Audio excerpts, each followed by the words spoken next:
We are live for round number 9 of the County Road Custom Late Model Challenger Series tonight. 8 drivers will lock themselves into the playoffs in our season finale, regular season finale, the LFOD Motorsports 110 from the Lucas Oil Indianapolis Raceway Park. I am Jeff Jeter, joined by Bill Tomer. And Bill, this track produced absolutely amazing racing last night. I've been looking at practice and these guys sliding around. The track is even hotter tonight than it was last night. This could be another fantastic race. Good or bad, Jeff? We don't know what we're going to see from that. I mean, a lot of sliding, a lot of difficult cars to drive can be good, and it can be bad. So we'll see what we get tonight, but I hope it is a lot like last night, because it was a lot of fun to watch those guys drive last night late model shootout series. Well, in the County Road Custom Late Model Challenger Series continues to bring out giant car counts, but we're 9 weeks into the season. There is 34 drivers here going to go for 28 spots in tonight's field. I mean, it's just been unreal, and they just keep wanting to race. I mean, we keep getting new signups all the time here. Yeah, it just keeps filling up. We get more folks that want to race with this series. I mean, it's a good problem to have, Jeff. I think we enjoy it. That means that my favorite thing, Jeff, the last slow dash has already occurred this season, because we will not have inverts in the playoffs. That means only B mains that count. So we're about to hit qualifying, but I'm excited, Jeff. This will be a fun night. Yeah, and Bill, a lot of drama already starting tonight, because there's quite a few drivers that are in the top 8 or sitting on the bubble that didn't make it here tonight.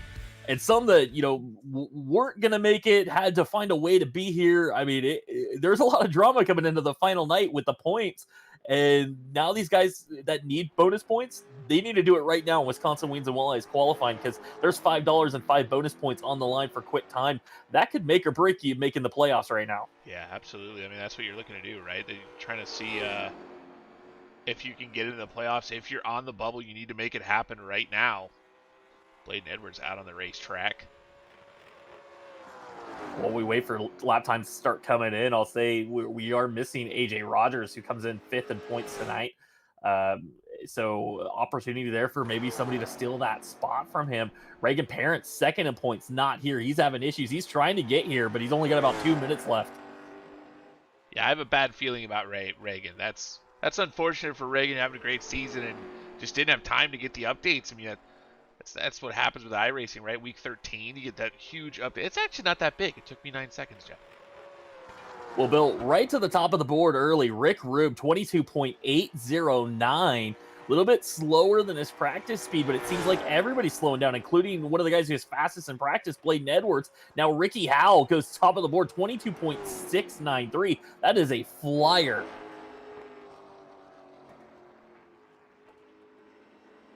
Peter Fisher to 2nd, 22.742. Blake Thronberg goes P3. So some of the guys that had experience last night go 2nd and 3rd. Todd Cousins, 4th overall right now, 22.795. Lee Norton sitting 5th on the board with a 22.807.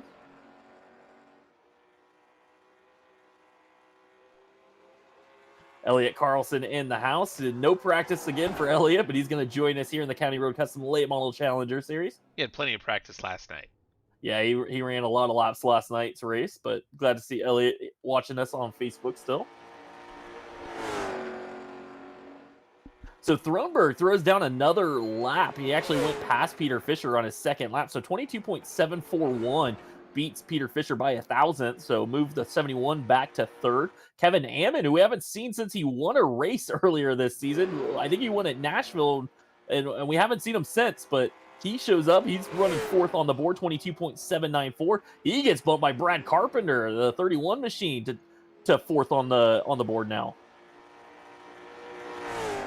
It's fun to watch these cars slip and slide in qualifying, Jeff. Even on the first couple laps, this setup out on this racetrack, this flat Lucas Oil Speedway, they're just sliding through the corners. You're watching Carpenter right now as he started to come off of 4. The car got really loose on him. Well, that'll do it. That is Wisconsin Wings and Walleyes qualifying. Ricky Howell going to take another $5 bonus with a 22.693 in qualifying. Blake Thronberg, Peter Fisher, Brad Carpenter, Kevin Hammond going to pick up some bonus points tonight.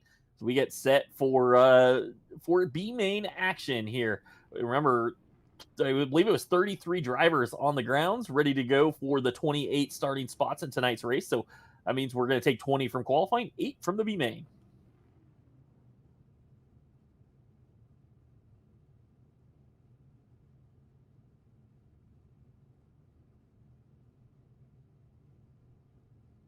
Well, looking in the Facebook chat, Jeff by Senior here, the Bill and Jeff fan club. Layden Edwards want to know why he's so bad in qualifying. Corey Bigley cheering for the Revelry and SPM drivers. Michael Grooms in the house.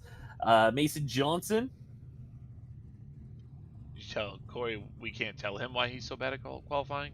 Or no, That was that Bladen Edwards? Sorry, Bladen. Bladen Edwards. We can't tell him why he's so bad at qualifying, right? I mean, he's got We to don't figure know that out answer. himself. Exactly, yeah. You tell us, Bladen. Well, here we go for B main action on the pole. The number 3, David Hill. On the outside of him in the 18 machine, it'll be Casey Wiggins. Just waiting for a couple cars to join the grid, Jeff. We're still hanging out here. I'll wait to see if we get Elliot Carlson. There he is. Elliot Carlson loads in the 09 machine. He will roll off third, and on the outside of him in the 98, it's Sam Wetstein. Starting 5th will be the 1 of Caleb W. Hill. On the outside of him in the 12 machine, it's William Griffith. Jason Lottridge rolls off P7 in the 03. And in the final transfer position, starting in the final transfer position in tonight's B main event, it is Michael Kirchner in the 156. Well, Mark Keedeman was scheduled to start 9th, not going to make the call. So on the outside in the 10th position, it'll be the 21 of Carter Russo. Scott Negus is going to roll off P. Actually, make that. Oh, it's kind Missing of got it all kind of Strickland. messed up here. It looks like we're missing an 11th. Looks like an 11th place for Negus. Grooms is going to roll off P12 in the number 81. And so that's going to have Jason Keyser round out the field. It looks like 12 starters in this B main going for 8 spots. We did lose Peyton Strickland and Mark Keedeman. That was the cars that didn't make the call there. That is Michael Grooms in the number 81 machine. So it looks like 2 cars, Jeff, off the scoreboard for me. Keedeman's still showing up. He said we lost a second car, so that's going to be 12 cars in tonight's B main. So 12 cars, 20 laps, 8 moving on.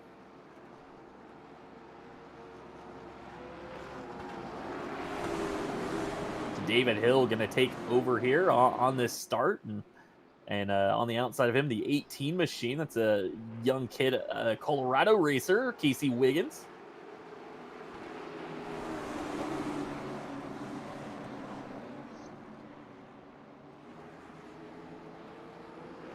We are green flag racing in the B main, 20 laps, 8 moving on. David Hill gets out front early. Wiggins going to try to find a line or a hole in the line here, as it looks like he will get down in front of Elliot Carlson. I saw one car bouncing off the wall in turn 1. It might have been the 56 of Kirchner. He got together with Scott Negus, who was our B main points leader. Those two just fell way outside the rest of the field, so trouble early for those two. Yeah, they're still side by side through 3 and 4, but they are way behind Jason Keyser following them, and now they're going to spin. That's going to be Negus sideways off the corner after contact with Kirchner, and I think he's stuck, Jeff. He spun around, and the yellow is going to fly. I think Kirchner just had a brutal time getting around the track for that first lap, and Negus was caught up in the issue. Yeah, something happened there with Kirchner or going into turn 1, and then he just never could get the car settled down and under control. And coming off turn 4, kind of got loose, almost spun, and just kind of collects the 39 there. Tough break or not a tough break for Negus. Actually, would have been a really tough break if he not gotten the yellow. Yeah, I almost feel like Negus there, that was the best situation for him. Yeah, he's going to fall back another spot, but at least he's caught up with the rest of the field. The 156 is Michael Kirchner is going to have to restart behind him, being the cause of the yellow. But this at least gives Negus a chance to pass some cars. He was so far behind after the opening lap. It almost works to his advantage. He got spun out there. It's a weird thing to say, isn't it? It works to his advantage that he was spun out. Yeah. But you aren't wrong. That was going to be a big issue for Negus in the 39 to try to make tonight's A main event. Of course, 4 cars going to go home tonight. Negus and Kirchner both having issues early in this B main.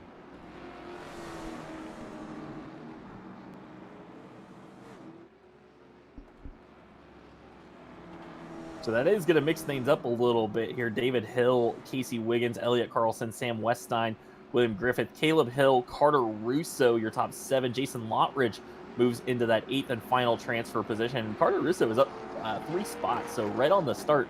He got a pretty good start there, jumped from 10th to 7th, so he put himself in a transfer position, and he's got 1 car behind him on the bubble there. That's Jason Lottridge.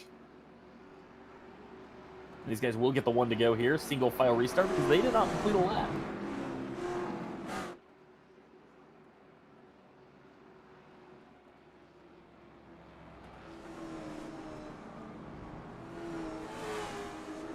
Base car going to head off the racetrack. David Hill going to take them green flag racing.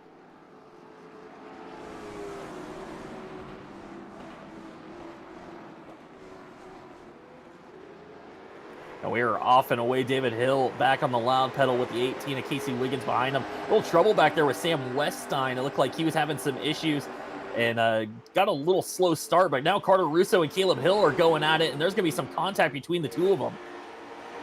Contact, but they'll keep going. Russo up the racetrack. Lottridge was on the outside right behind them. Michael Grooms is there in the 81. All three of those guys are in transfer spots, so they want to do the best thing, the job that they can, just to defend the cars behind them.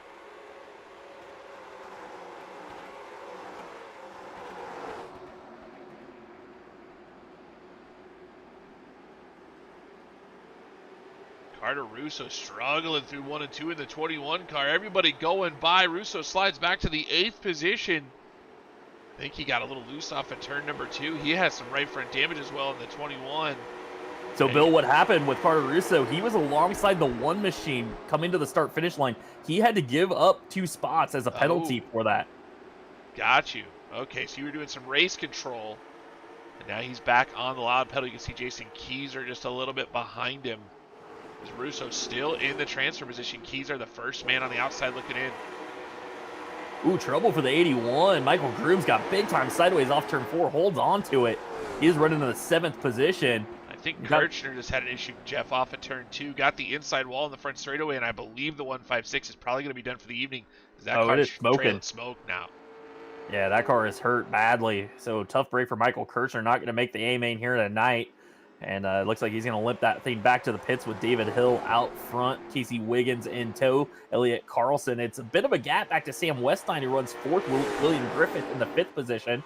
Jason Lottridge runs 6th, like Michael Grooms 7th, and Carter Russo holding on to the 8th and final transfer spot.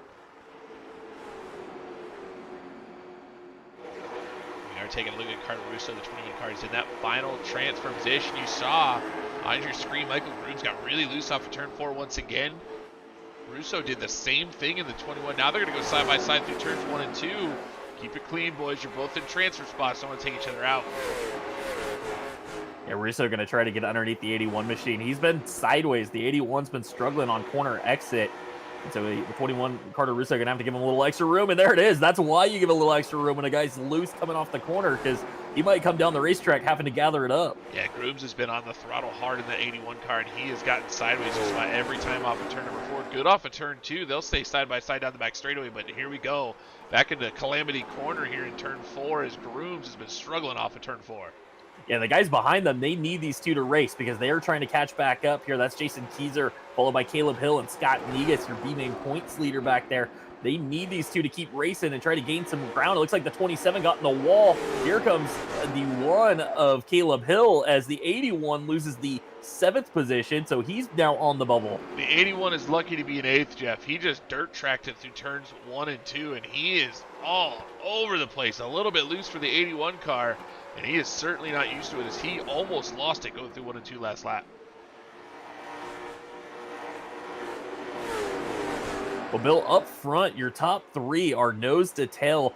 David Hill still leading, starting to feel some pressure from Casey Wiggins, and Wiggins is starting to feel the pressure from Elliott Carlson as we cross the line to start lap 12 here.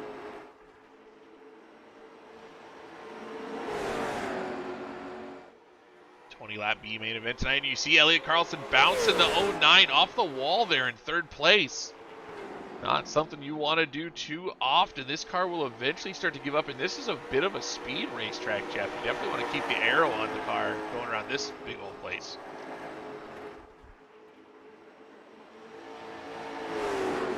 Yeah, don't want to hurt the car too bad here because, again, hurting the front splitter could really mess with the balance of the race car, wear your tires out. And right now, this field starting to get spread out. You know, the best racing is going on with your top 3. Michael Grooms has got himself a little bit of a gap back to Caleb W. Hill, who currently runs in the 9th position.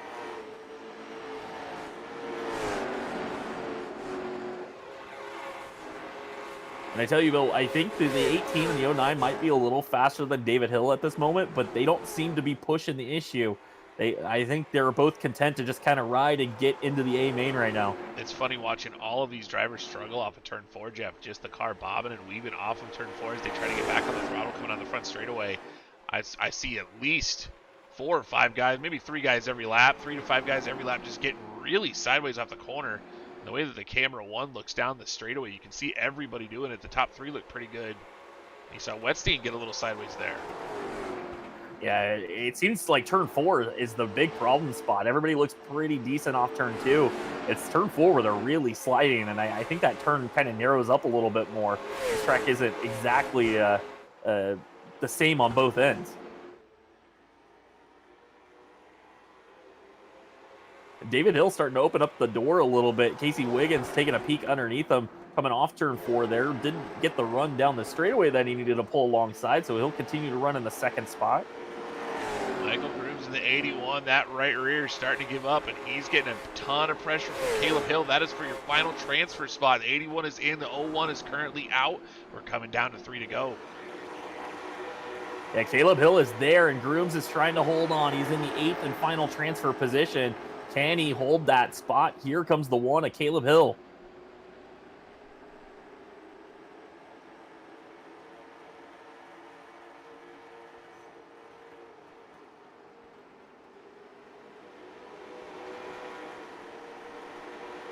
I believe it's 2 to go for your leader, David Hill, out front.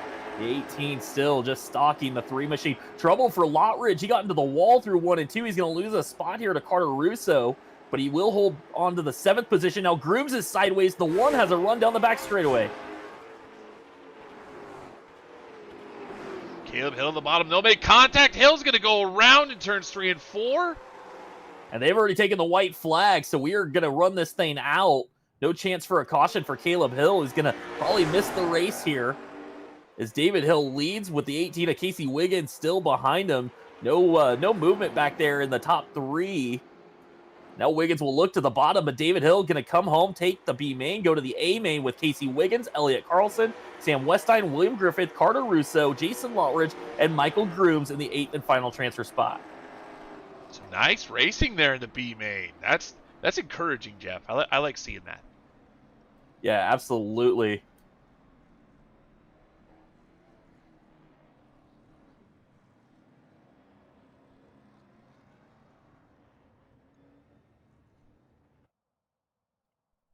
These drivers going to get an opportunity. The drivers that are in the A main going to get an opportunity to get their 2 minutes of warm up. Well, Bill, some good news. Reagan Parent's updates did finish, but unfortunately, he is not going to take part in the A main. But he is sitting second in points. I think he's going to be able to hold on. I don't think it's going to be, a killer for him to not make it.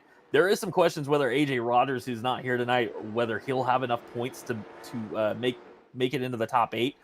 It's going to take a big run from one of those guys outside the top 8 coming into tonight. So, we're going to keep an eye on some of the drivers like Tony Quadros, Mason Johnson, Kiernan Church. Those guys have an opportunity. If they can get a big finish tonight, they might be able to work their way into the top 8. A lot of drama.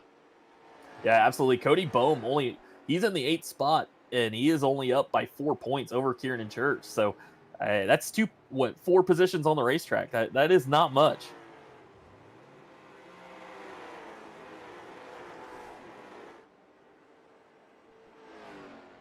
Well, TP3D penalty report, the 92 of Dylan Schreiner going to start at the rear of the field tonight due to a jumped restart during last week's race.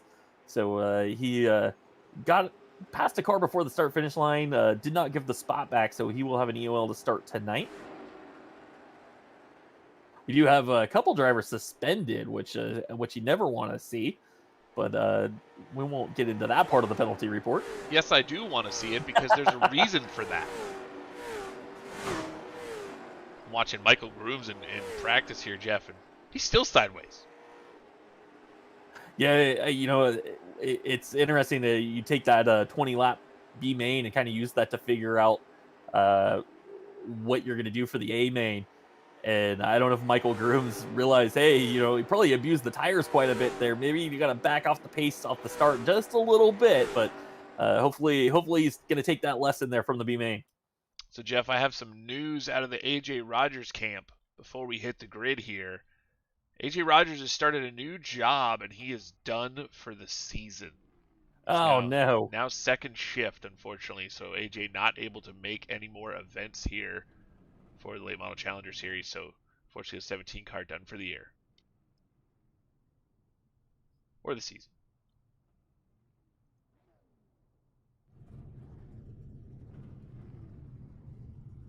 Well, Bill, we are getting set to go for the LFOD Motorsports 110. And 28 drivers going to take part in this one.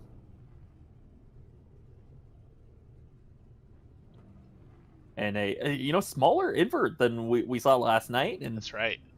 This is going to be a big opportunity for the 31 of Brad Carpenter. He's going to start from the pole in tonight's LFOD Motorsports 110. And on the outside of him in the 71, it's Uncle Pete, Peter Fisher. Blake Thronberg's going to roll off P3 in the number 22 machine. Two good starting positions for Blake Thronberg this week. Jeff was on the pole last night in Late Model Shootout Series, finished 10th. Ricky Howell's going to roll off P4 in the number 20. Starting fifth tonight, a winner earlier this year in the series, the 7 of Kevin Ammon. On the outside of him in car number 2, it'll be Todd Cousins. John Fleet Bergeron's going to start in the 7th position in the number 18, and on his outside in the number 85, it's Lee Norton.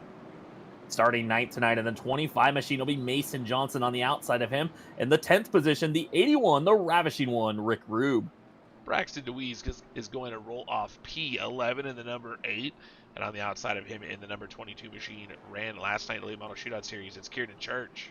Starting 13th, your series points leader and a champion in this series, previously the 72 of Bladen Edwards. On the outside of him in car 66, newcomer to the series, making his debut, it's Neil Vinobroski. Cody Boehm's going to roll off P15 in the number 78, and on his outside, the number 38 machine, that is Travis Roma. Starting 17th, but going to the rear of the field due to a penalty, it's the 92 of Dylan Schreiner. On the outside of him, starting 18th, it's car number 12, the LFOD Motorsports machine of Tony Quadros. In the 19th position is the 50 car of Craig Tully, and on his outside of the number 17 machine, that's Josh Oswald. Starting 21st tonight, your B-main winner, the 3 of David Hill. On the outside of him in car 18, it'll be Casey Wiggins. Elliot Carlson rolls off P23 in the 09, and on his outside of the 98 machine, that is Sam Wetstein. Starting 25th in car number 12, it's William Griffith. On the outside of him in the 21 machine, it'll be Carter Russo. Your final rolling off P27 in the 03 car, that is Jason Lotridge, and on his outside, your final qualifier out of the B main, that is Michael Grooms in the number 81. Well, Bill, it is set 28 cars going to go 110 laps tonight. And I just wanted to give a shout out, Chris DeWeese in the chat, and he was saying all the DeWeese fans, Braxton DeWeese fans, are in the YouTube chat. I'm in there, Jeff. I'm in there with them. Awesome. And he wanted to let everybody know on Facebook as well. Brett Suggs here cheering for the Team Trash Can cars. And I don't know which ones. I think Lee Norton might be one of those. Maybe Brett can fill us in on who all is in that group. And Jeff By Sr. here cheering for Dylan Schreiner, who's going to start from the rear of the field. The Braxton DeWeese fan club doesn't realize I'm in the chat with them every single week. I only say one thing. I haven't said anything tonight, but I am on the YouTube. So I can see all of their comments.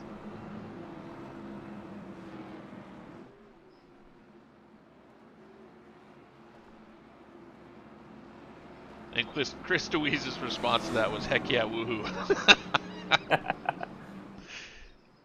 So, Jeff, is Richard Petty driving the pace truck again? Yes, he is. Yeah, he is going to stay out. It's something weird about this racetrack. We told him to go in, but the pace car got to do one more lap. Drivers let me know, so we will get the one to go this time here. I hope everyone gets that joke when I say the pace truck is staying out or the pace car is staying out. When Richard Petty was at Darlington in the old 43 throwback car, and they kept telling him to go in, and he wouldn't. Then they finally had to black flag him, and he finally went in the pits. That's why I say Richard Petty is driving the pace truck when he doesn't go in when we expect it. Well, Brett Suggs letting us know that Lee is the head of that group of the trash can cars.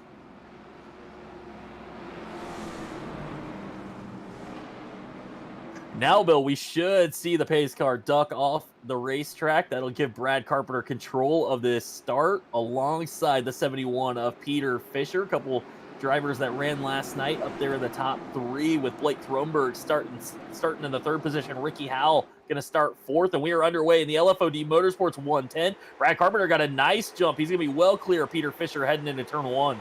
First battle on the racetrack is going to be for that 3rd position.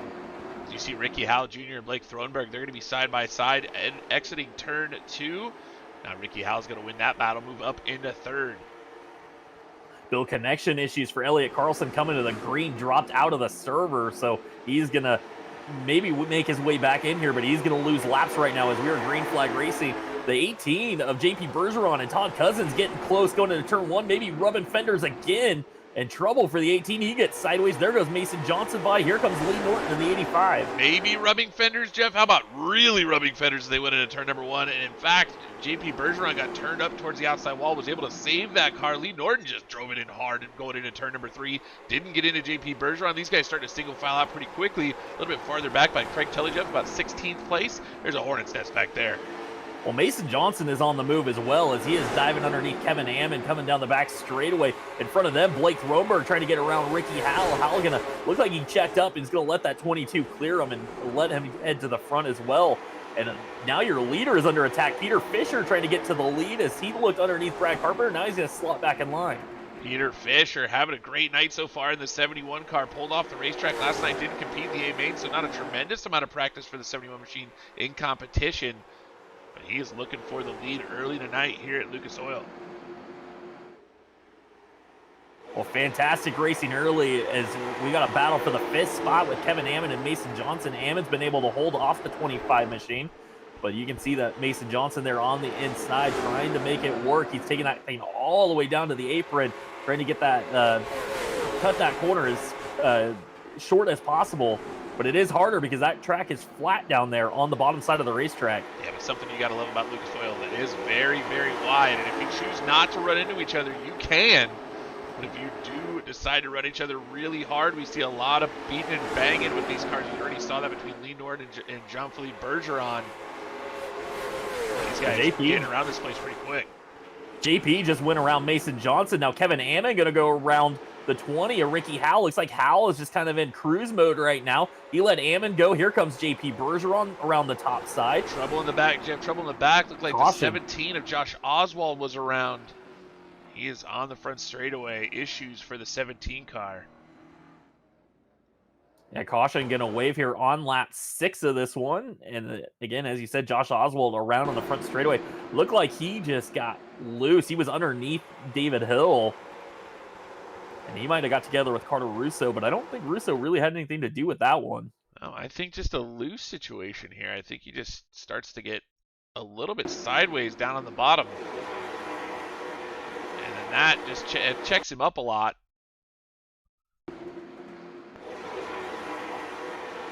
I don't know, Jeff. I don't think he's losing a ton of speed. Carter Russo ends up getting into the left rear. He is sideways. You know, we're going to jump right away to the Stinger Motorsports chopper cam.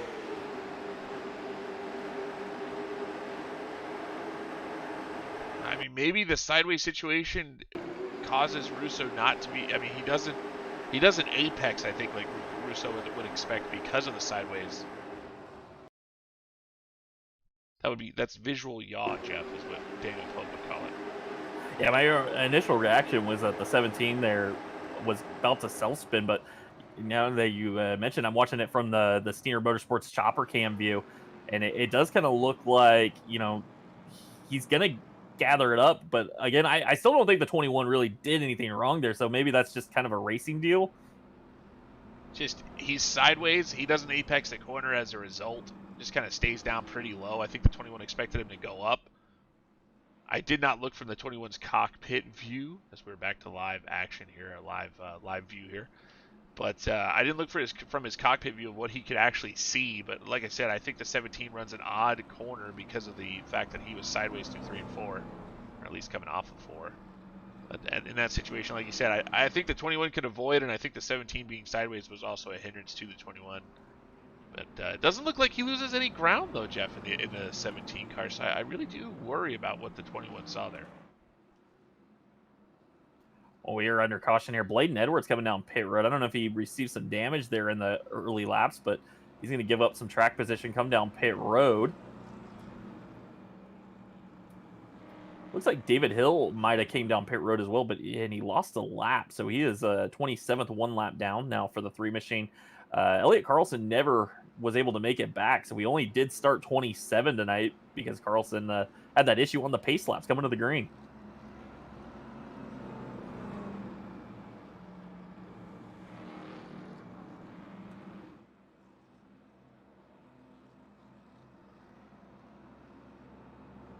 Alvin here's in the Facebook chat cheering for CJ Grooms, and or actually Michael Grooms rather, and I believe Alvin signed up for the series, so he was supposed to be making his debut tonight. Not sure what happened, but Alvin, hopefully we'll see you next week. Michael Grooms is known as Captain Sideways. He was really sideways through most of that B main.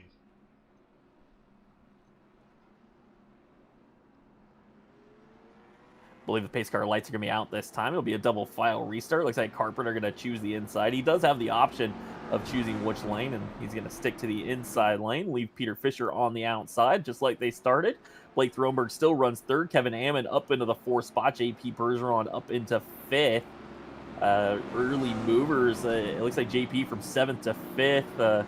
Not a whole lot of movement so far. Looking through the field, maybe Casey Wiggins from 22nd to 18th might be one of the bigger movers. William Griffith, 25th to 19th. Here we go. Pace car is off the racetrack. Brad Carpenter has control of this one. After he hits the BSRM restart zone, he can take off, and he is there. He is off and away, and Peter Fisher a little bit slow getting going there, so that's going to open up the door for Throneberg. Looking for second. They are going to bang doors into turn 1. Big time spin. Throneberg around in front of the field. Ooh, and Throneberg's going to get hit by the 66. It looks like Travis Roman's involved, Craig Tolley in it. I see the 12 of Tony Quadros involved, Sam Westine. Travis Roma's involved, Cousins is involved, Tully is involved.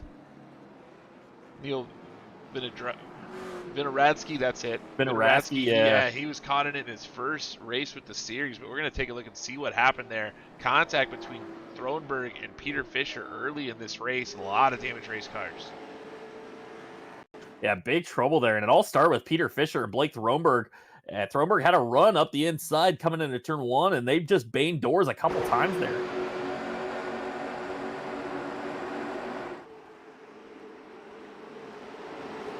I think, I'm trying to give the benefit of the doubt here, Jeff. I'm taking a look to see what might have happened between the 71 and the 22. It looks like Throneberg comes up and gets into the door of Peter Fisher. And at that moment, I wonder if Peter Fisher's car gets a little bit looser than he anticipates. But the initial contact was the 22 getting up into the door of the 77. Sorry, 71. And then they make more contact entering turn 1, and that looks like the 71 comes down. Yeah, but as you said, it's hard to tell what might have actually set that off. 71 looks like it gets a little sideways, and I don't know if that's from the initial contact on entry from the 22 or if it just started to over-rotate a little bit in the center. But then once he makes contact with the 22 again, Throneberg's just out of shape. He's trying to gather it up, and he has to chase it up the racetrack. Then he gets hit from behind, and then just big-time damage. There it is. You see the initial contact, and I don't know if Peter Fisher, if that car is loose at that point. It does not look like it. That's tough to call. You don't know what the 71's feeling because obviously the first contact is right there. Yeah, Fisher might have been a little bit loose. We're going to get into Fisher's car and see if we can take a look at this.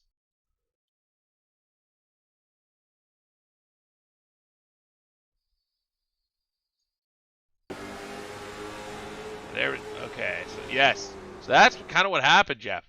I think it just sets Fisher's car off a little bit. You can see him turn left, and then the car gets way looser than he expects. He starts turning back right, but already he and Throneberg had made some contact. And just absolute destruction in turn 1 as Throneberg obviously spun all the way around.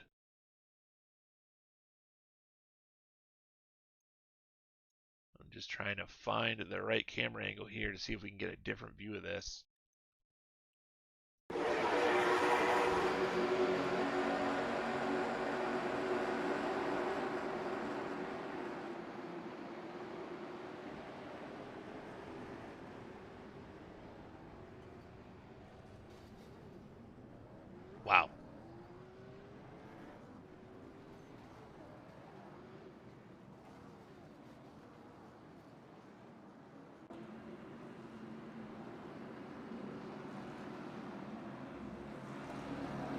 That is not how you want to start a race in the first 20 laps here at Lucas Oil Raceway.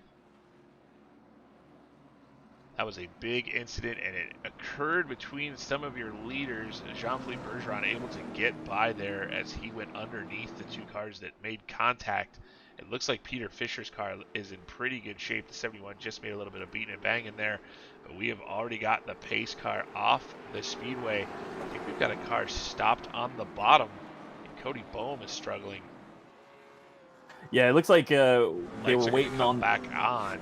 Yeah, or Lucky Dog got around a little late there, so they were waiting on him, and then Cody Boehm had to drop to the rear of the field. I think he'd just come out of the pit, so he was a lap down, and so we were just going to go one more extra lap here because the field was not set. And there were some cars that got through there what looked like fairly clean. I think Tony Quadros, his car looks very good. Travis Roma's car has seen better days here as that car every corner. And Tony Quadros, big moment for him. He did spin, but he didn't really hit nothing, and that's going to be big for him because he needs some points here if he wants to make it into the top 8 tonight. And here we go, pace cars off the racetrack. We are heading to the BSRM restart zone for Brad Carpenter. Brad Carpenter on the loud pedal. Now he's got Jean-Philippe Bergeron on his back bumper, and Bergeron did not get a good restart. He's going to be about 3 car lengths behind Carpenter as they enter turn 1. Trouble into turn 1. It looks like the 81 of Rick Rube might have had some contact from behind with the 8 of DeWeese. Here comes Carter Russo. They're going to be 3 wide down the back straightaway. Things are getting really tight already. And Rube on the outside going to try to fight back.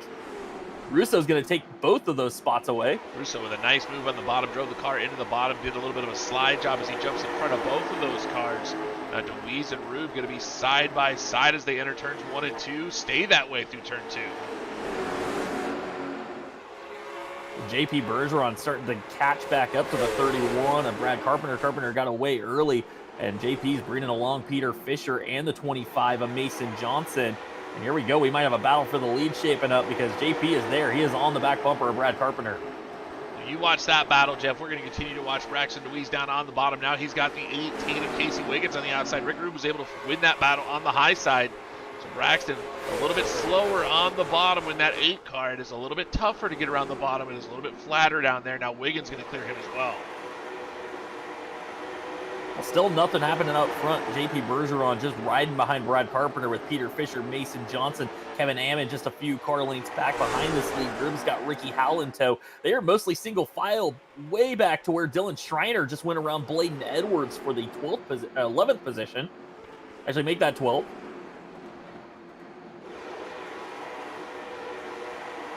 Looks like Casey Wiggins going to try to get around Rick Rube. Not going to be able to do it. And now we got a battle for the lead. JP Bergeron trying to get underneath a 31 through 1 and 2. Couldn't quite get there. He's going to slot back in line down the back straightaway. Brad Carpenter continues to lead in that 31 car. A little bit sideways off of turn number 4. JP Bergeron gets a run. Can't do anything with it. He'll look to the outside entering turn 1. Might look for a turn down here, Jeff, as they come off of turn 2. Bergeron got a nice run from the bottom side of the racetrack. He is going to try to pull alongside the 31 into turn 3. But again, that middle groove is the fast way around. We saw that last night. It can be very difficult to pass from the bottom side of the racetrack. And JP Bergeron's going to try to do that at the line. They were dead even. Brad Carpenter had it by 4,000th of a second at the line. But JP Bergeron trying to take the lead. JP runs Brad up the hill just a little bit through turns 1 and 2. Now Brad Carpenter trying to get the slingshot down the back straightaway down into turn number 3. They'll stay side by side. JP Bergeron starts to inch ahead of the 18 car. He'll clear Carpenter off of 4. So Brad Carpenter leads the first 26 laps. Now JP Bergeron going to take over on lap 27. Peter Fisher's right there as well. You can see the 25 car, Mason Johnson. They'll start battling for the 3rd position. Mason Johnson making his way forward. Peter Fisher bounces that 71 car off the outside wall coming off of turn 2. No harm, no foul. Now Fisher way up the hill in 3 and 4. Here goes Mason Johnson to the bottom off of turn 4. Mason Johnson and Peter Fisher running side by side. Looked like Peter might have got the wall coming off turn 4. That slowed his momentum. That's going to allow the 25 to clear through turns 1 and 2. Now he is up to the 3rd spot. Move Peter Fisher back to 4th. Kevin Ammon and Ricky Howell having a battle back here. Remember, Ricky Howell, your Wisconsin Weens and Walleyes Quick Time Award. Won $5 and 5 bonus points a little bit earlier tonight. Now he's got a handful from the 21 of Carter Russo. Carter Russo making his way forward in that number 21 machine. They're doing a really nice job. as he came out of the B main, Jeff, and he's made his way all the way up to the 6th spot. Now remember, we saw this happen last night where some of the guys that were running towards the middle, towards the back of the field, Mark Keedeman comes to mind, drove all the way to the front with about 20 laps to go. He had cooked his tires. So Carter Russo got to think about that as he tries to make his way forward. Yeah, Carter Russo up 20 spots already in this A main, just 30 laps in. But again, is he using up too much tire to do it? He is the lead candidate for the Adobe Mountain Speedway Hard Charger Award that'll award $5 to the driver that gains the most spots tonight. Take a look at Kieran Church back here getting a little bit of pressure from Dylan Schreiner. That's for the 11th position. Kieran had a bunch of damage on the right front of that 22 machine. Obviously, he picked that up in that large incident that we had on lap number 14. Kieran doing a great job right now holding on to that 11th spot with all that damage. Mason Johnson starting to put the pressure to Brad Carpenter as well, and they are still trying to keep pace with JP Bergeron. Bergeron's lead got cut into just a bit by the two guys behind him, and Mason Johnson's trying to get underneath Carpenter. He's going to go for the bottom side of the racetrack here. That's how JP got around the 31 machine. Can Mason Johnson do the same? You use up a little bit of tire when you do that. Brad Carpenter way up the hill in the 31 car. I think Brad just let him go there. Didn't want to battle too much. Mason Johnson to P2. Now he'll set out and try to run down your leader. Yeah, possibly the smart thing to do there. They didn't really lose a lot of time because Mason drove it down there like he was going to throw the slider, and Brad Carpenter checked up, let him clear, and they're off and away, back chasing down the 18 machine of JP Bergeron. Casey Wiggins just made a move on Rick Rube. That was for the 8th position. Move Wiggins up to 8th. Now he's going to put pressure on the back end of Ricky Howell. Wiggins on the move right now in that number 18 car as he's trying to make his way forward. And again, Jeff, we haven't really talked about strategy here tonight, but we know that was something that happened last night. Guys had to make sure that they held those tires together. Wiggins right now kind of throwing caution to the wind as he's trying to make his way forward in the front of the field, but we know, Jeff, that burns those tires up. Well, Bill Lee Norton in the Facebook chat, he is out of this race. Started 19th tonight, was caught up in that early wreck. He's going to finish 26th tonight. Make that 27th. Craig Tolley out of this race in 26th position. Looks like Neil Vinoroski, his first ITZR race, has come to an end in the 25th position tonight. Up front, Mason Johnson has caught Jean-Philippe Bergeron. And they start to gap Brad Carpenter back there in 3rd. So these guys have turned the wick up just a little bit, getting away from the rest of the field. But Mason Johnson looks like he wants this lead. So he's pulled up to Bergeron's back bumper, but Bergeron has put his foot to the floor. He's trying to drive away. Yeah, Bill, the pace is a lot faster than it was at this point in the race last night. Again, we didn't really see guys start to turn these low 23 flats until, about 50, 60 laps into the race last night. These guys are already going to lap 37. And you got to wonder, we heard about it from last night, some of these guys used up too much tire early. Is JP Bergeron and Mason Johnson, are they just making the move too early here? Peter Fisher going for 3rd. I think it's all going to matter, and Peter Fisher going to make that pass for 3rd, Jeff, as they go through turns 3 and 4. So move Fisher in the 71 up to the 3rd position. Just behind them, I was watching that battle. Ricky Howell, Carter Russo, they continue to battle. Russo just put a move on Ricky Howell, moved his way up into the 5th position. You can see the 18 car, Casey Wiggins, he's involved in that as well, as he's down underneath Kevin Ammon as they run side by side down the back straightaway. Yeah, Russo and Ammon were side by side there, and Ammon got a little bit of a right rear quarter panel into the left front, and that got him up the racetrack, and that opened up the door for Howell, and now Wiggins going to go around him. So the 7 machine is biding his time. He started 5th tonight. Doesn't seem to be in much of a hurry, and as I say that, here he comes with the over-under back around Casey Wiggins. Can he complete the pass?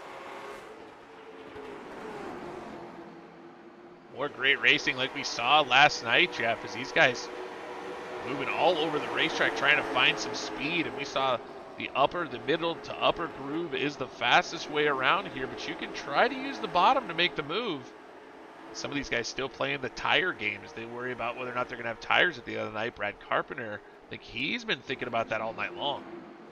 Well, your top 2 cars have checked out. They are gone and away from the rest of the field. It's 1.5 seconds back or so to Peter Fisher with Brad Carpenter behind him. Then a little bit of gap back to Carter Russo with Ricky Howell running in the 6th position. Casey Wiggins 7th. He has completed the pass on Kevin Ammon. Ammon back to 8th. He's got Rick Rube behind him. And then Braxton DeWeese has made his way into the top 10 in the number 8 machine.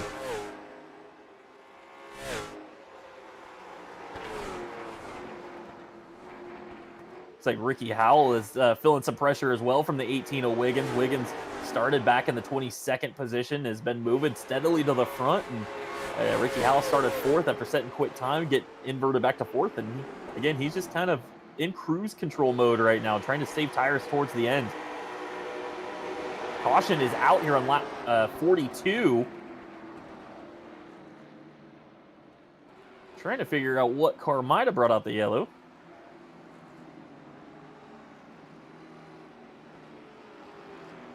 It might have been Tony Quadros involved in that one, and the 38, Travis Roma. They both left the scene, so it's maybe it didn't really call for a yellow, but it did bring one out. Yep, it was on the back straightaway. And you were right, Jeff. It was Quadros and Travis Roma. It looks like Quadros just comes up the racetrack in the 12. Let's see if the 38 was off the wall a little bit. We're going to need the Stingers Motorsports chopper cam for that view. Yeah, you know, it almost does look like both of them kind of came towards each other there. Yeah, just a little bit. You can see Travis just shy off the wall. Not a tremendous amount, maybe, what, a quarter of a car width? Yeah, and it's so tough to be in that position because he's probably wanting to look underneath the 2 just a little bit so he can see what's going on down the back straightaway. The 12, right. 12 is looking at the 2 and thinking, I got room to come up a little bit, and then they just meet in the middle. I mean, I don't think anything too malicious there. Just 2 guys kind of meet in the middle there. Just one of those situations where more room could have been given and was not.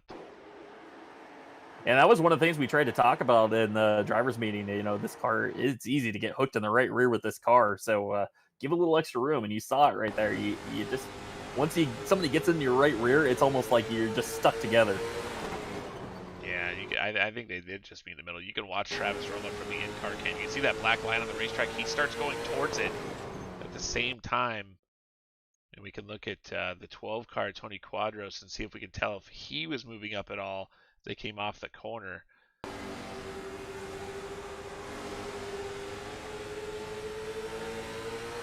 I don't think. I think he's pretty much gotten that car straight coming off the corner, and just too tight. Yeah, just a little too close for comfort there, but good onboard to look at it. And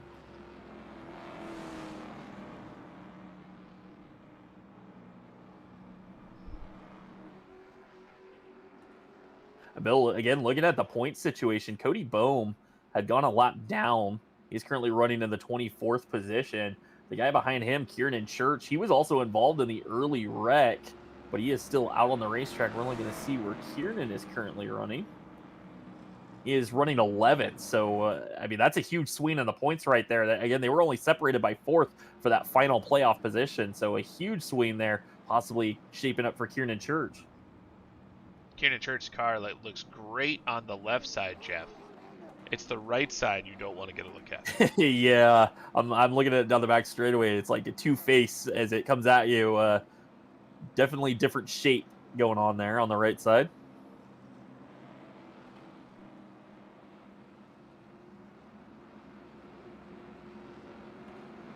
And Bill, an interesting note, JP was talking about that early run, and he was like, that was one of the longest runs we've had all season. And I don't know if that's going to maybe catch some of these guys off guard a little bit. I don't know if they were planning on having that long of a green flag run, so they were thinking track position, pass cars while I can, and all of a sudden you have to settle into this long green flag run, and the question is, did you use too much there? Well, I worry that they're going to decide that this is the time to go. I don't believe that it is. I mean, actually, no, that's not true. It might be. Because I think this is about the time that we watched Alex McCollum last night get on it and start moving his way forward. Well, they are into the Brett Suggs Racing and Marketing restart zone. JP Bergeron on the loud pedal. He is off and away. He's going to clear the 25 of Mason Johnson. Trouble for the 31. He just keyed up and said, I missed a shift, and he's going to lose a couple spots here. Peter Fisher goes by. Here comes Carter Russo. It kind of held up Ricky Howell as well. Missed a shift and somehow didn't die. Oh, and Brad Carpenter just got on the outside wall off of 2 really hard in the 31 car. Bunch of damage on the outside of that machine. That's unfortunate. He's been doing such a great job saving tires as now he's got problems. Ricky Howell in the bottom. Most of these cars side by side on back. It's kind of one of those things, Bill. You have a moment like that where you miss a shift, it rattles you, and all of a sudden it takes you a minute to get back into the rhythm. And he just got off the back straightaway, just hit the wall, and now he's under fire from Ricky Howell. And you just got to settle in at this point, right? What's done is done. You just need to focus on getting back in a rhythm. Yeah, the cards have been dealt already. No worry. Nothing you can do about it right now. So just get back, like you say, get back in the rhythm, make it happen. As he just chopped the nose at Kevin Ammon going down into turn number 1. Let him know he did not want him to make the pass. Ammon backs off. Braxton Deweese is there as well. Yeah, Braxton Deweese up into the 9th position, I believe, now, as he just went around, I think, Rick Rube, who's got a challenge from the 92, and Dylan Schreiner has started at the rear of the field doing a penalty night, so he has moved his way up quite a bit as well. Dylan Schreiner and Rick Rube will be side by side as they enter turn number 1. Rick Rube up the racetrack just a little bit. Schreiner side by side. They'll make contact through turn number 2. They'll continue to be side by side into turn number 3. Behind them's Josh Oswald, who had a moment early in the race where he got spun coming off turn 4. And now Rube and Dylan Schreiner banging doors as well. So things getting a little rough between those two. Rube's going to make the move to get in front of Josh Oswald, and now they've all sorted it out. Rick Rube getting aggressive in the 81 cars. He slid up the racetrack through 3 and 4 and got into the 92 machine. Now he's going to look back to the bottom. Here comes Josh Oswald to the top side. Oswald going to take a peek to the outside. Wasn't able to get there. Now here comes Bladen Edwards behind him. The 72 was on pit road a while back. Peter Fisher just got the wall through 1 and 2. I was watching what was going on right there between Bladen Edwards and Josh Oswald. I saw the 71 in the wall. He didn't lose any spots, but definitely scrubbed some speed off there.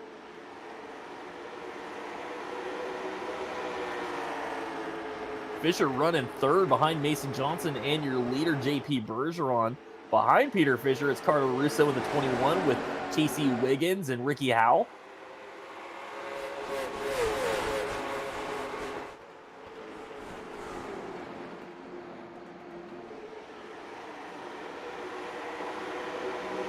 Looks like Kevin Ammon is still putting the challenge to Brad Carpenter, trying to find a way around the 31 machine. Grayson Ward in the chat cheering for Kevin Ammon. Hunter Harriet is here. And here comes Ammon up the inside of the 31. He's looking for the spot here on lap 56. This is a battle for the 7th position.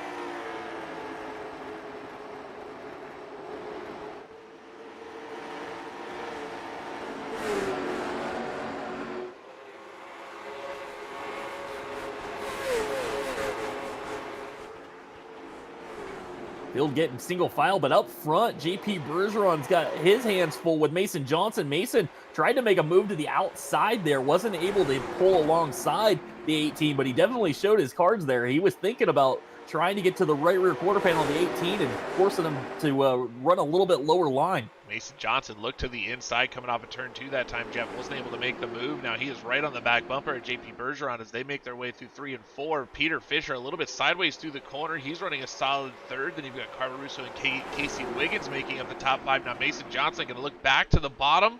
Can't make the run off of turn number 2. And I wonder if Mason Johnson isn't noticing that the 71 and the rest of the cars behind him are starting to close in right now on the top 2. And that might be starting to worry him a bit. If he wants to make a pass, he might need to do it pretty quickly or things are going to get a little bit rougher for him here. Yeah, we're not that far beyond halfway, Jeff. I think these guys have to be very, very careful. These guys are thinking go, go, go. It is a 110 lap race. That seems short, but this is a big racetrack. Yeah, absolutely. Is right now Mason Johnson, he has been all over the 18 of JP Bergeron. Peter Fisher had closed some of that ground, and now it's kind of held steady right now. He still runs, just about 2/10 back from the leaders. Ricky Howell trying to put some pressure on Casey Wiggins. He has got position underneath them. Can he complete the pass, though? They'll be side by side down the back straightaway. Kevin Ammons just made the pass on Brad Carpenter. That took a long time for him to make that move. Braxton Deweese looking to make the move as well. Casey Wiggins, he is trying to hold off Ricky Howell. That's a battle for the top 5. Ricky Howell to the bottom of the 20 car. They'll make contact through turns 1 and 2. That shot Ricky to the bottom, but that might actually make for a good apex. He gets to run down the back straightaway. Yeah, what do they say? 8 tires are better than 4, and Ricky just showed why. Got into the side of the 18, and it turned that car, made it rotate, and he had this best corner of the race right there. Yeah, that was a pretty nice display of what you can do to make it work. I don't think he did it on purpose, but it did work. Oh, they made contact again, and this time the right rear was fed to the 18 of Casey Wiggins. That's going to move him up the racetrack, and that's going to give Ricky Howell the spot.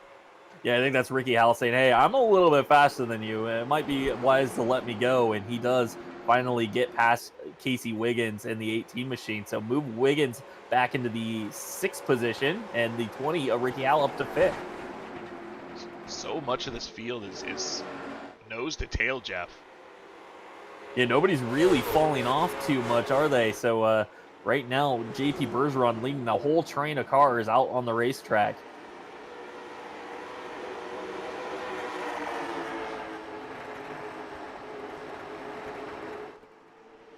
Mason Johnson again taking a look underneath JP Bergeron. Bergeron took that car really wide through 1 and 2, and he got a massive run down the back straightaway. Pulls about a car length on Mason Johnson. So JP trying some different things, taking that car almost to the wall through turns 1 and 2, running the middle still through 3 and 4. Kevin Ammon making a move on Casey Wiggins as well. They made contact entering turn number 3. Casey Wiggins has got to wonder what's going on as they'll make contact again going into turns 1 and 2. Wiggins has got to think, why is everybody running into me? Well, Ricky Howell's putting the pressure on Carter Russo as well, so that 20 machine has come to life. He was your quick qualifier, started 4th, kind of fell back just inside the top 10, and now he is starting to charge his way to the front. Is Kevin Ammon, can he clear the 18 of Wiggins? He does. Wiggins going to come back underneath him, and I don't think that's what Kevin Ammon wants to see. Ammon able to get the run off of turn number 2. Ricky Howell, he is down at the bottom going into turn 3. He's looking underneath Carter Russo. Jeff, I think some of the cars that we saw saving tires earlier in this race are starting to pick up the pace just a little bit as they are starting to run down your leaders. Kevin Ammon being one of those cars, Ricky Howell as well. Yeah, we talked about it. Wisconsin Wings and Walleyes Quick Time Award winner, and he's moving forward as he makes the move on Russo down the back straightaway. Yeah, we talked about it with Russo. He had gained a ton of spots, started 26. He was running 4th as Ricky Howell finally clears him. And it's just a situation. The 20 started up front. He's got a little bit better tires than he does at this point. So Carter Russo tried to hold on as long as he could, but it was not going to happen there as Ricky Howell was able to drive around him. Here comes Kevin Ammon. I think the 21 is really starting to struggle a bit. I think another car starting to struggle is Casey Wiggins. As we got Braxton DeWeese on the bottom of Wiggins now. He just made the move on Brad Carpenter. Now DeWeese going to try to make the move on Wiggins as these guys, everybody kind of ran forward at the beginning. We talked about it, Jeff. They were setting a torrid pace here in the early laps, and now those cars are starting to show the wear of their tires. As now DeWeese, he kind of sat back there and rode for a bit, and he's making his way forward. Yeah, they're going to pay the price now for all the passing they did early on as Braxton DeWeese. Can he clear Casey Wiggins off turn 4? He will clear. Here comes Dylan Schreiner, the 92 machine, trying to work his way forward. He is currently running in the 9th position. And this is a battle for 8th with Casey Wiggins. Behind them, Brad Carpenter still under fire. He has got the 81 of Rick Rube now trying to get around him. There's still 40 laps remaining in this race, Jeff. If you're Casey Wiggins and Brad Carpenter, how are you feeling right now? You know your car has lost pace. You know your tires are off. You're already struggling, and you have 40 laps to try to make something happen, and it's not going to get any better. Well, your top 2 have checked out once again. They are starting to open up the gap over Peter Fisher, is now about 1.2 seconds behind this group. Ricky Howell is starting to close in on Peter Fisher for the 3rd spot. Kevin Ammon kind of runs by himself, and then you've just got this gaggle of cars back here led by Carter Russo with Braxton DeWeese all over his back bumper. Clayton Edwards has joined the fray as well. Russo sideways, got some contact from DeWeese. He's going to save it, but now Wiggins going to get in the back of him. He saves it again. Holy cow. Holy cow. And look Amazing who made save out, by Carter Russo. Look who made out in that effort. Brad Carpenter picked up a few spots. Here comes Bladen Edwards. He's going to try to take advantage. Kieran Church is back in the mix now. Dylan Schreiner jumps all the way up to 6. DeWeese, actually, I think the contact started with him. I didn't see what caused it. He's up to 7th now. Rick Rube is up to 8th. So that shook that middle pack up quite a bit. And Carter Russo just slid the tires really bad twice in a row. And now he's under fire from Bladen Edwards. That car has got to be just an absolute handful right now for the 21. And here comes Edwards trying to take away the 10th position from Carter now. Again, this is one of those situations where if you have tires that have gone away, you have such a long race left in this event, and they are not going to get any better. You have got to go into damage control at this point and just do the best you possibly can. Don't fight anyone. Just keep control of your car. Yeah, no tire changes at all, so you are stuck with what you got as Ricky Howell and Peter Fisher battle for the third spot. Howell was there through 1 and 2, but wasn't able to keep pace with the 71 through the corner. Now he's going to try it again through 3 and 4. A little bit better run this time. Will pull even, but then he gets a little sideways off turn 4. Peter Fisher will inch ahead once again. And Peter just keyed up and just said, just take it. Go ahead. You're a little faster, and he's going to let the 20 Ricky Howell go. And Ricky Howell has been saving tires in that 20 car. Now he is on the move. He's going to try to set sail and try to catch those 2 leaders. Like you said, Jeff, those guys have broken away from Peter Fisher in third. Well, Bill, Casey Wiggins, who was in the top 10, he has fallen all the way back to about 17th as the 22 of Blake Thronberg goes around him. Here comes the 12 of William Griffith. The 18's tires have gone away, and he's still got a long road ahead of him. That's that danger of running hard early. It could work, Jeff. I mean, if you get a lot of yellows and you don't wear the tires out, it might work for you. But in this situation, we've got some long green flag runs, and now Carter Russo going to the pit lane in the 21 car. Carter might be done for the evening. Cook the tires on the 21 machine. Yeah, the 21 is just dropped anchor, and he is headed to the pits. I think he is going to call it a night there because he was struggling along in the 21 machine. JP Bergeron still leads this. He's opened up about 2/10 over Mason Johnson, but still they are running very similar lap times, about 23 zeros. But again, they've been running that pace for quite a while, and I don't know if they can make it to the end the way that they are running. Yeah, they're putting some laps down. We saw this is a quicker pace all night long than we saw last night, and we really didn't talk about how much tire some of those guys had left. So maybe these guys have learned something. Maybe they talked to some of the people that ran last night, but I think you and I both would agree this is a lot faster and probably a lot harder on these cars. And well, obviously it's a lot harder on these cars, and we don't know if they're going to make it to the end. Yeah, absolutely. Dylan Schreiner is under fire from Braxton DeWeese for the 6th position. Braxton was trying to make a run at the 92, lost a little bit of ground that last lap, and he is bringing along the 81 of Rick Rubin, the 31 of Brad Carpenter. And it looks like Bladen Edwards up into the top 10 just behind them. I think next time around we'll try to give everyone a gap look, Jeff, to try to figure out where all these drivers are on the racetrack. J.C. Wiggins into the pits. He's got trouble with that car. Again, I think just the tires falling off, and it's just become too difficult to drive it at this point. And 18 is headed onto pit road. All right, so we'll give you a speed shot on the backstretch so you can see where your favorite driver is. There's your leader. Third place, Ricky Howell, Peter Fisher. Here comes that group led by Dylan Schreiner, and we get a yellow, so it doesn't matter anymore. And JP Bergeron just screamed because he couldn't believe that the yellow just came out, as that was Michael Grooms. Looks like just a self-spin down the back straightaway. 100% what you do not want to see, as well pretty much anybody on the racetrack. Everybody played their strategy, and Grooms, a beat up number 81 car, currently 4 laps down, comes out and spins out, brings out a caution. Got to be a lot of frustrated drivers on the racetrack right now. Yeah, JP did not want to see that happen. They had built up such a big lead, and now he's got to worry who was back there saving tires that's going to have a run at me. It was actually off of turn 4. Jeff just loops it in front of Cody Bohm. And we saw Michael was just so loose in the B main. And that was his trouble spot there off of turn 4, and it bites him again here in the main event.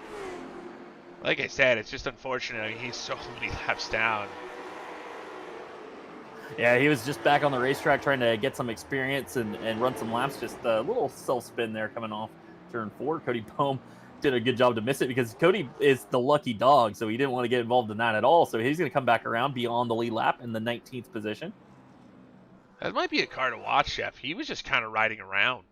Yeah, he went a lap down early because he got caught up in that incident, did some repairs, lost a lap, and then he just kind of rode out there. And watch out for the 78. We know he's fast, and he's going to have some tire left. You got to figure this one has fallen into Ricky Howell's lap, right? Oh, no, Josh Oswald, he just blew up. The engine just expired on the 17. That's going to give us another lap of caution because he just rolled to a stop in the middle of 1 and 2. Now, Oswald was running to the 12th position. Oh, my goodness. And the engine just grenaded on that thing. I wonder what happened there. That we didn't see any of that kind of thing last night.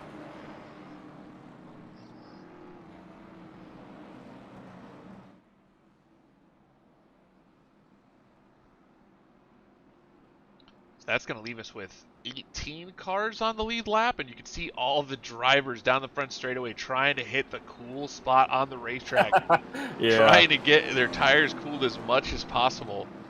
It's kind of monkey see, monkey do, right? Right. One guy does it, everybody goes, "Oh yeah, that might work," and they go down there and do it as well. I'm going to drop my tires 2 degrees down the front straightaway.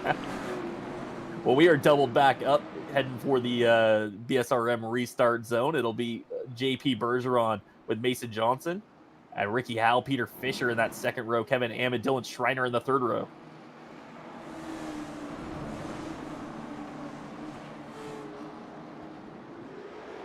Here we go, back on the loud pedal, and JP Bergeron got into Mason Johnson. That's going to slow everybody's pace down a little bit. That was interesting.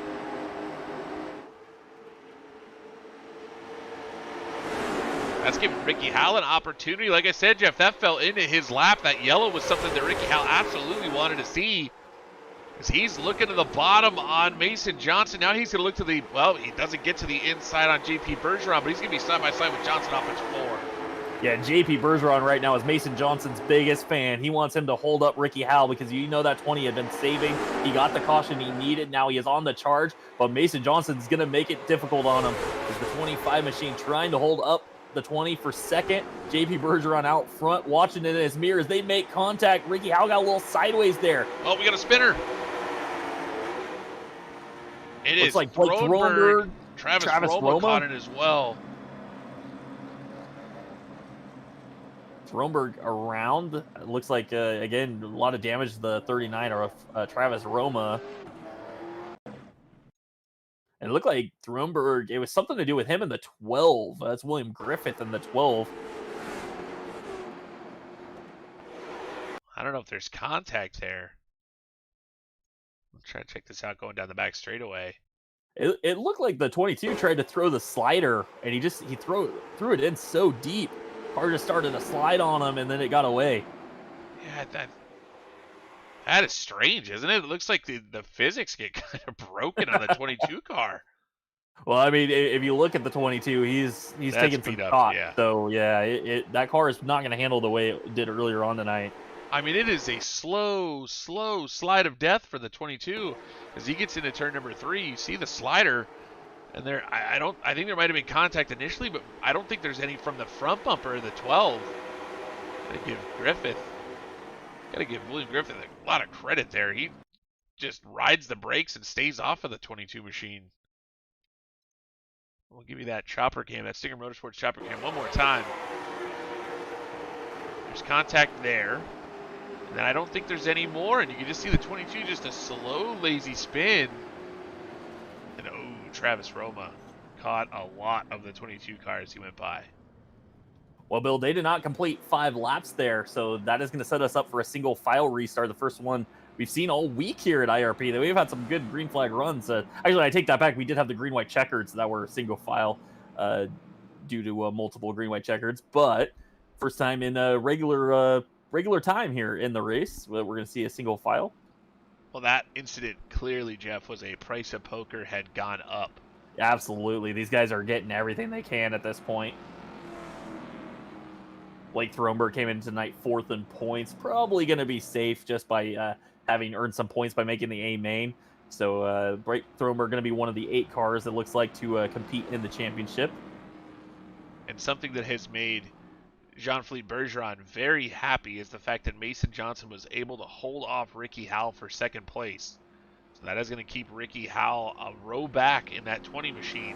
And that was a fantastic battle between those 2 race cars.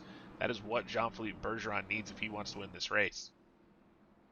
Yeah, JP Bergeron, he needs Mason Johnson to hold up the 20 as long as possible. And Mason, he wants every spot as well because Mason is back there as one of those guys. He came in tonight 11th in points, and he was about 15 points behind Cody Boehm, who's been having a rough night, is deep in the field. I mean, he's got an outside chance if he holds on here that maybe something happens with Cody Boehm and he's able to get around him. Maybe he gets that spot that AJ Rogers is going to be giving up here by not being here tonight. I mean, he needs everything he can get. So Mason Johnson, even though he might not win this race, he needs to fight. Yeah, Cody Boehm has made his way up to the 16th spot on that short run, was able to pass a few cars. We are going green.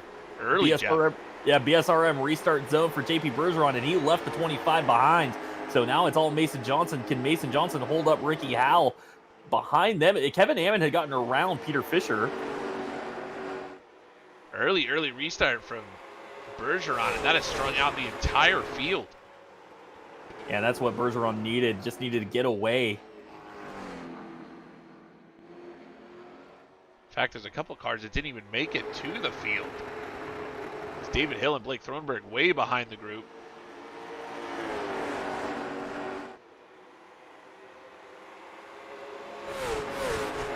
Well, Peter Fisher got passed by Kevin Ammon. Now he's got Dylan Schreiner, the next car behind him, running in the 6th spot. Braxton DeWeese back there in 7th. Rick Rube still holds on to 8th.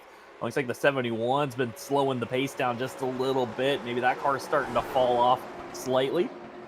Dylan Schreiner got right to this back bumper through turns 1 and 2. Yeah, we saw how fast Fisher was basically all race long. He's been in the top 3, top 5. And now Peter just barely hanging on the top 5 as Dylan Schreiner trying to make his way forward. Yeah, they are getting down to crunch time here, though. We are about 12 laps away from the finish of this one. So Bladen Edwards now making the move around Brad Carpenter. The 31 up the racetrack. The 72 going to take advantage. And looks like Bladen Edwards can move up to 9th, move Brad Carpenter back to 10th.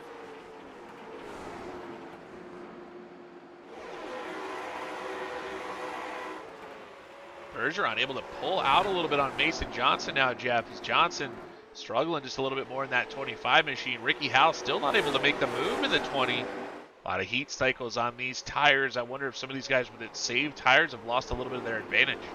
Well, look who's coming, Bill. The 7 of Kevin Ammon is starting to move his way forward. He has caught Ricky Howell now.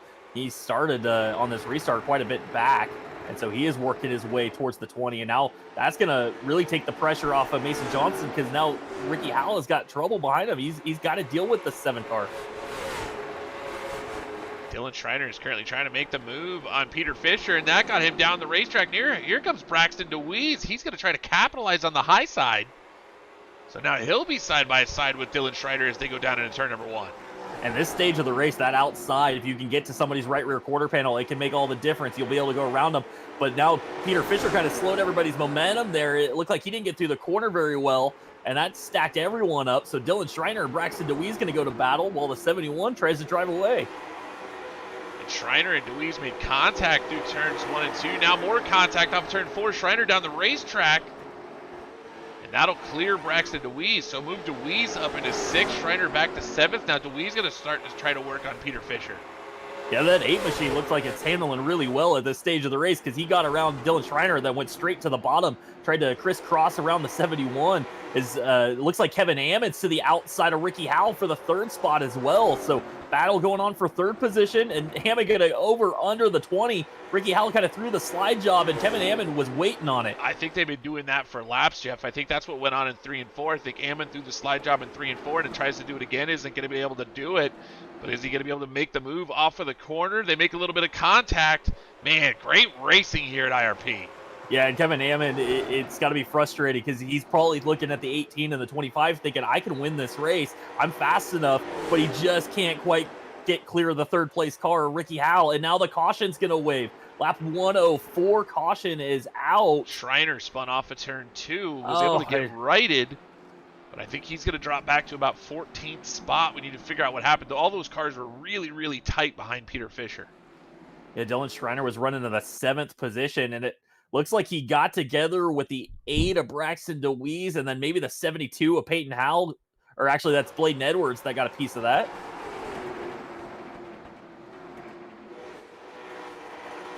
Yeah, he gets DeWeese and then checked up, and then Bladen couldn't see it. Great save by Dylan Schreiner in the 92 car. We'll take a look at that again. That one continues on. Braxton DeWeese as well. Big save there for the 8 because he got hit pretty hard. That thing got real loose. What's happening here is the 71 of Peter Fisher is running a really, really high line through the corners. And they're checking up behind him. What the guys like to call it, Bill, is you're parking it in the center of the corner. That's exactly what's happening. The 71's tires are gone. He cannot carry the speed through the center of the corner, and it's causing everybody behind them to have to check up a little bit harder than they really want to and need to. And that just kind of caused that. It's just kind of a racing deal. The 92 kind of initiated the contact on the 8. He had to check up to let the 8 save it, and he kind of got ran over there.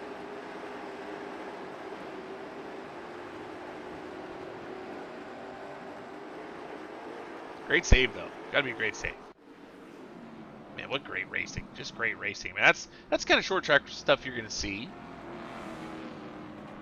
Yeah, this has been absolutely fantastic. I mean, we had that one big wreck, but other than that, I mean, even the wrecks that we've had, they've been kind of one-car spins, no damage. I mean, this has been absolutely fantastic all night long. This is this was a track that wasn't originally on the schedule, Bill, and it kind of was like a last resort. Home, Jeff. It has found a home. Yeah, I think everybody in the late model stock world is going to be looking at IRP and going, hey, this thing produces. Talking to some of the drivers last night, they did kind of say, well, it was kind of boring for a while. But when you get side by side, though, the amount of racing that you can do on this place, especially with this race car, and then you see even they're as fast as these guys are going, they're able to beat and bang, make some contact through the corners and don't see the instant spins like we used to see with the super late model.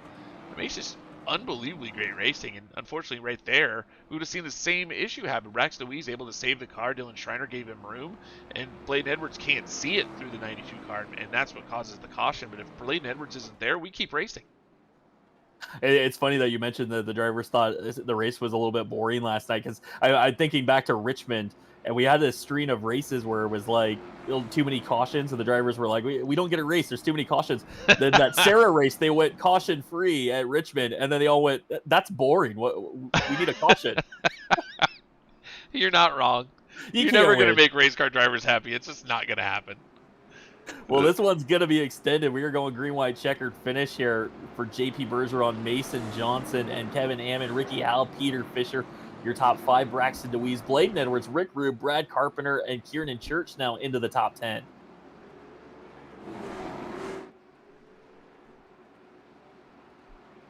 Tucker Myers here in the Facebook chat cheering, I believe, for Kevin Ammon. Casey Wiggins out of the race cheering for Mason Johnson. And look at that, Bill. JP Bergeron chose the outside line for this restart. First time we've seen that all week here.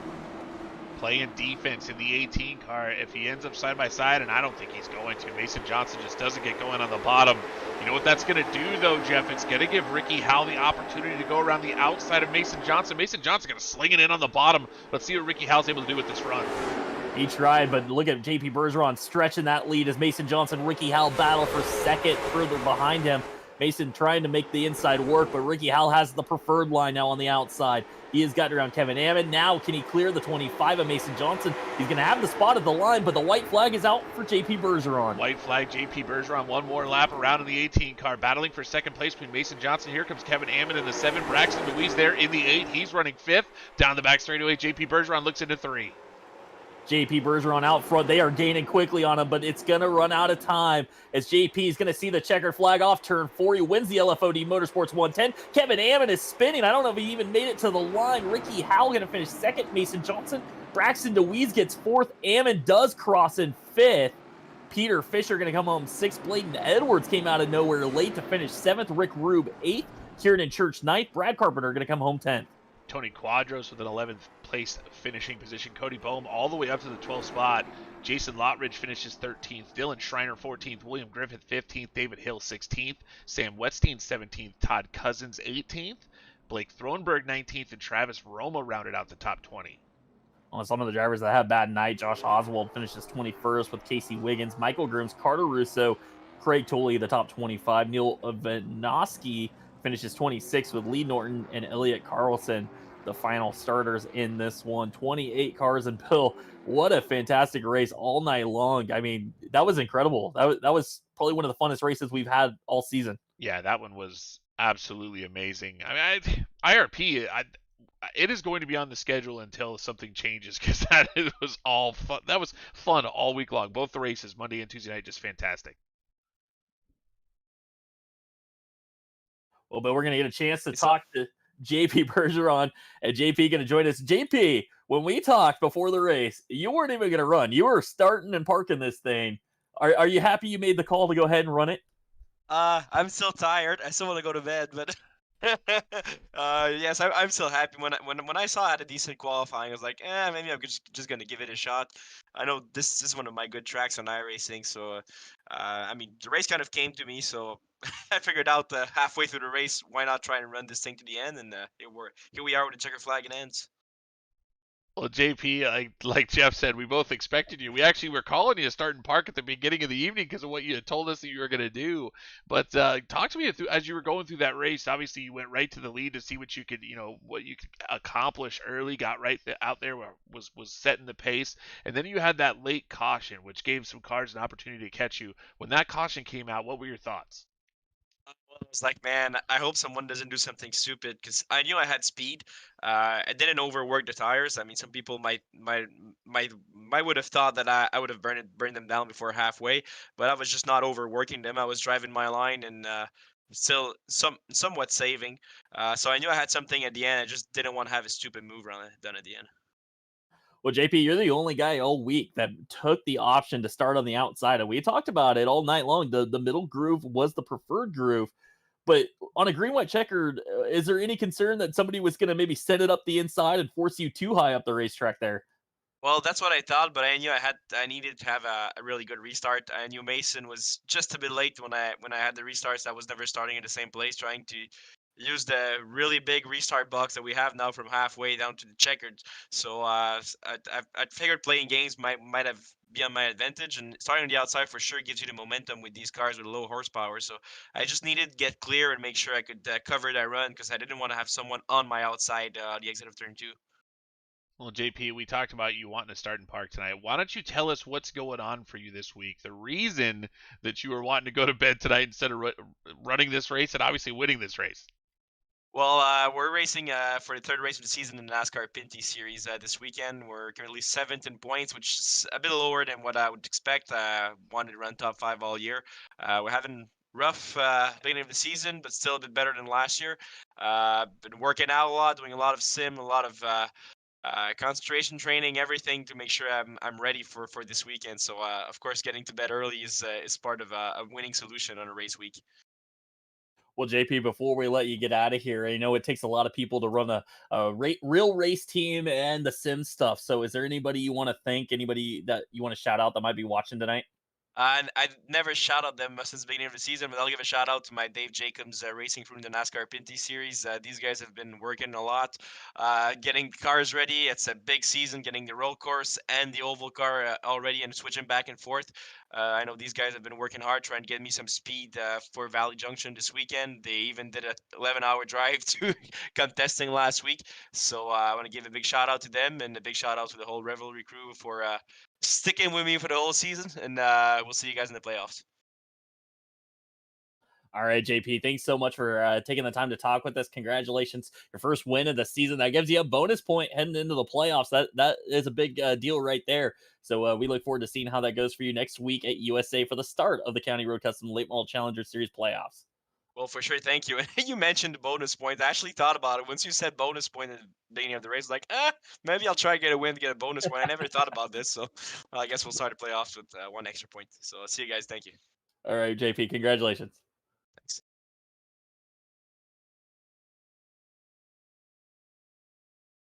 Now joining us in the broadcast booth, Ricky Howell, our second place finisher. And Ricky, you look like you might have had one of the fastest cars at the end there, but you got held up battling with Mason Johnson for second. How frustrating is it knowing that you might have the speed to win the race, but you just can't quite get to the leader because you're too busy racing for third and second?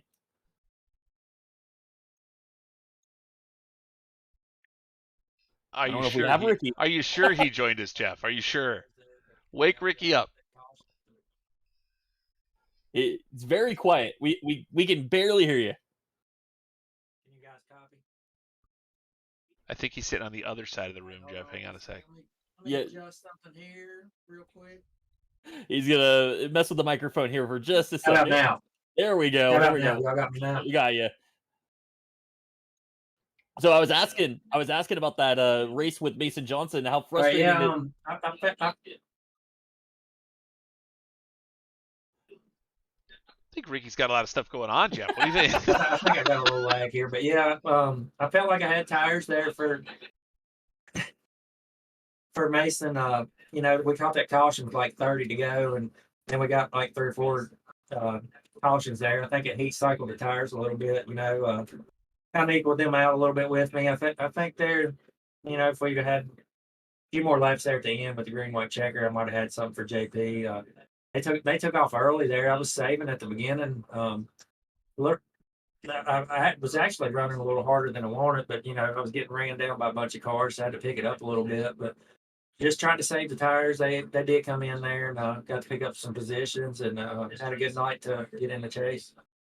Well, Ricky, do you think that if the caution had not come out for those drivers, it looked like at the end of the race, right, just at the very end, after a couple of those cautions, that the tires kind of leveled out? Do you think that the tires would have hung in there and you might have had a shot at actually catching those guys if we hadn't seen those cautions?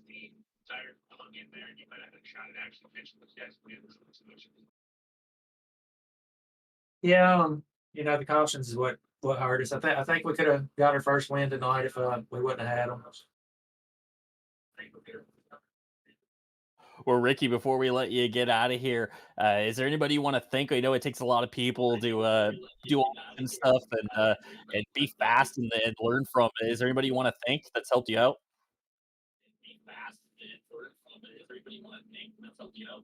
Yeah, I'd like to thank Phantom Racing. Peyton runs on Monday night with you guys, so he helps me. He gives me some pointers, you know, and running to run and some stuff on that. So he definitely helps me there. And that's about it. Like, appreciate you. Thank you guys for the awesome job y'all do. I'm gonna have to go back and watch this thing. I'm sure you did an excellent job.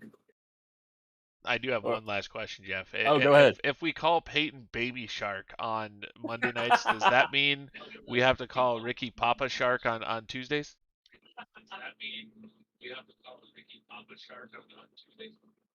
Nah, definitely not. He needs to get rid of that name. He had that nickname. I don't know, probably about 2 or 3 years ago. I think he's starting to outgrow it now.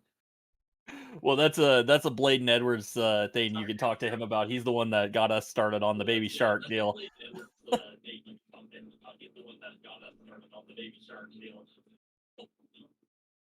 Yeah, we need to figure out something else for him now. All right, Ricky. Well, congratulations. Fantastic finish. You are locked into the top 8 that'll be racing for a championship, and we can't wait to see how that goes for you next week starting at USA.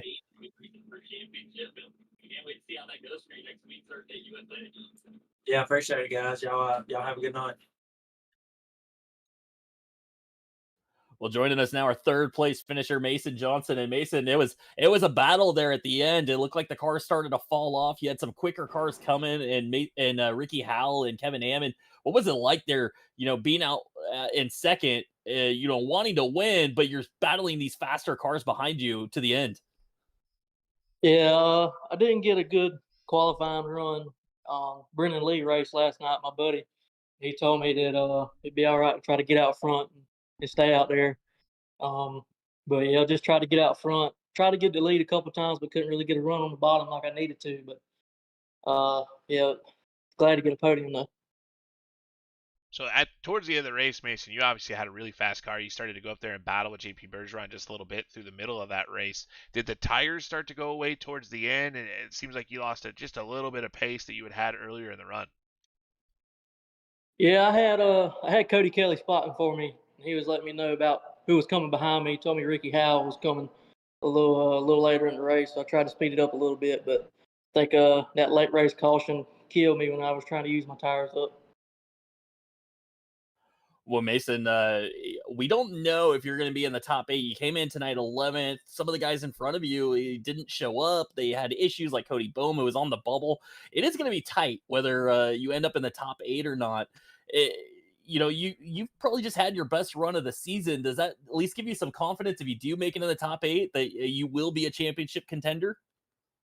Yeah, when I first started this season or whatever, I was really wanting to make a points run, try to get points, but I had bad luck all season. Either getting wrecked or getting caused in wrecks. So I kind of gave up on the points, but before this race, I realized I wasn't that far out. So yeah, I was happy to see it. If I do make it in, it's good. If not, I know it'd be close. So one thing I do want to ask Mason, because I don't think we've had a chance to talk to you since you've done this, but what was the deal with the number change? I mean, it did confuse us for a couple of weeks, but I believe you went from 7 to 25. What is the significance of the 25? I go to a lot of real track racing around, late model racing, charge racing. I got a couple buddies that race. My buddy Brandon Caraway, he's got number 7 that I was running, and I was just having bad luck. I mean, every race was bad luck. So I also got another buddy, the paint scheme that's on the car now, Ricky Locklear. He's got a 25, so I figured I'd switch it up, try to run his car a little bit, and see if I have better luck. And it worked out. So.